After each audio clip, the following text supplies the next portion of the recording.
Daily வீட்டில் தூபம் போடுறது அப்படின்றது ரொம்ப நல்லது. அதாவது சாம்பிராணி போடுறது காலையில் சாயங்காலம் போடலாம், இல்லை சாயங்காலம் மட்டும் போடலாம், இல்லை வெள்ளி செவ்வாய் மட்டும் போடுறவங்களும் இருக்காங்க. அந்த மாதிரி சாம்பிராணி போடுறப்ப சாம்பிராணி மட்டும் போடாமல் நான் சொல்ல போகிற இந்த 21 வகையான பொருட்களையும் நீங்கள் சேர்த்து போடுறப்ப வீட்டில் மகாலட்சுமி கடாட்சம் பெருகும் அப்படின்றது உறுதி. ஆல்ரெடி மூலிகை சாம்பிராணி போடுறத நான் ஷார்ட்ஸ் போட்டிருந்தேன். என்னென்ன பொருட்கள் நீங்கள் ஆட் பண்ணுறீங்கன்னு சொல்லி கேட்டிருந்தாங்க. அவங்களுக்காக தான் இந்த ஷார்ட்ஸு. நீங்களும் வீட்டில் கண்டிப்பாக மறக்காமல் இந்த தூபத்தை போடுங்க.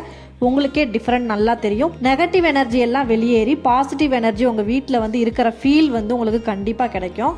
இப்போ என்னென்ன பொருட்கள் நான் சேர்த்துருக்கேன் அப்படின்றத சொல்கிறேன். நொச்சி இலை பொடி, மருதம்பட்டை பொடி, கரிசலாங்கண்ணி பொடி, துளசி இலை பொடி, அருகம்புல் பொடி, வேப்பிலை பொடி, வில்வ இலை பொடி, ஆவாரம்பூ பொடி, தூதுவளை பொடி, இதெல்லாம் டைரெக்டாக பவுடராகவே வாங்கிடலாம். அடுத்து வெண்கடுகு, நாய்க்கடுகு, சடாமாஞ்சி, குங்கிலியம், தசாங்கம், அத்தர், புனுகு, ஜவ்வாது, மருதாணி விதை, இடம்புரி, வளம்புரி, கோரைக்கிழங்கு. இப்போ இதில் இருக்கிற பவுடர்லாம் டேரெக்டாக நம்ம மிக்ஸ் பண்ணிடலாம். மற்ற எல்லாத்தையும் லைட்டாக வெயிலில் காய வச்சுட்டு நம்ம பவுடர் பண்ணிக்கலாம். பண்ணிவிட்டு மொத்தமாக மிக்ஸ் பண்ணிக்கணும். பொடி மாதிரி கிடச்சிரும். அதுக்கப்புறம் நம்ம நார்மலாக வீட்டுக்கு சாம்பிராணி போடுறதுக்கு வாங்குவோம்ல, அந்த சாம்பிராணி. இந்த சாம்பிராணி கொஞ்சம், பவுடர் கொஞ்சம், ரெண்டையும் மிக்ஸ் பண்ணி நம்ம நார்மலாக சாம்பிராணி போடுற மாதிரி போட வேண்டியது தான். நீங்களும் இந்த சாம்பிராணியை வீட்டில் ட்ரை பண்ணி பாருங்கள். நெக்ஸ்ட் ஒரு விளாகில் மீட் பண்ணுறேன். பை பட்டோஸ்.